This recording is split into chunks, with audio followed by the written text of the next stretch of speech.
Hello everyone, NCERT में class 11th के first chapter living word में कुछ इंपॉर्टेंट लाइंस गिवन है। सबसे पहले यहाँ पे जो diversity in the living word topic है, उसमें जो सेकंड और थर्ड पैराग्राफ गिवन है वहाँ पे एक असर्शन रीजन फ्रेम हो सकता है। फॉर एग्जांपल, अगर असर्शन होता है there is a need to standardize the naming of living organism such that a particular organism is known by the same name all over the world. तो अगर ये assertion है तो इसका रीजन ये होगा, इसके सेकंड पैराग्राफ में जो मेंशन है दैट इज लोकल नेम्स जो होते हैं वो वैरी करते हैं प्लेस टू प्लेस। देन उसके बाद जो नॉमेनक्लेचर के बाद जो नेक्स्ट लाइन लिखा है कि ऑब्वियसली दी नॉमेनक्लेचर और naming is only possible when organism is described correctly. तो यहाँ पे ये जो स्टेटमेंट दिया हुआ है, जो यहाँ पे येलो से मैंने हाईलाइट कर रखा है, कैरेक्टराइजेशन के लिए रिप्रेजेंट कर रहा है।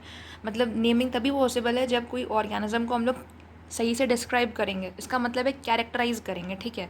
तो यहाँ पे कैरेक्टराइजेशन की बात कर रहा है। उसके पहले नॉमेनक्लेचर की इन्होंने बात की थी जो ब्लू से हाईलाइटेड है। फिर उसके बाद we know to what organism the name is attach to, this is identification. तो ये जो ग्रीन से हाईलाइटेड है वो आइडेंटिफिकेशन को रिप्रेजेंट कर रहा है। फिर यहाँ पे जो फोर्थ पैराग्राफ गिवन है इसी topic diversity in the living world में, यहाँ पे 3 स्टेटमेंट्स फ्रेम कर सकते हैं। जैसे यहाँ गिवन है कि the scientific name ensures that each organism has only one name.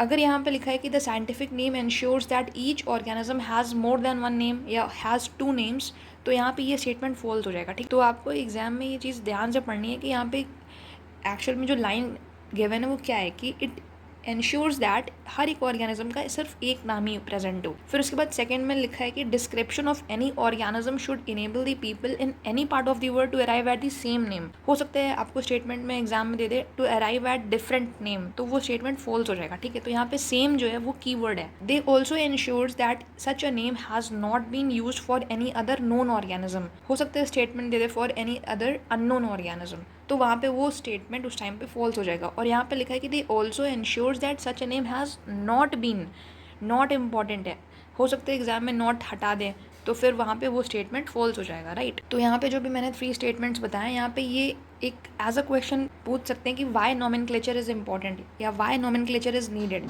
फिर उसके बाद नेक्स्ट एनसीईआरटी में जो गिवन है कि मॉडर्न बेसिक्स ऑफ टैक्सोनॉमी क्या है, तो उसके लिए 5 पॉइंट्स गिवन है। एक्सटर्नल और इंटरनल स्ट्रक्चर्स दिए हुए हैं, एक्सटर्नल स्ट्रक्चर और internal structure. Structure of a cell given है, तो यहाँ पे आप इसको ऐसे याद रख सकते हो C, D and E, ठीक है।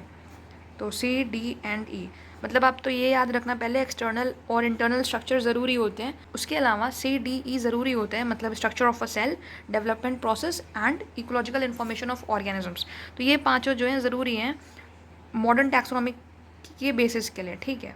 और उसके अलावा जो ओल्ड टैक्सोनॉमी है वो on the basis of use बनी है, ठीक है। यूज़ के बेसिस पे हमने क्लासीफाई किया, वो नेक्स्ट पैराग्राफ में गिवन है।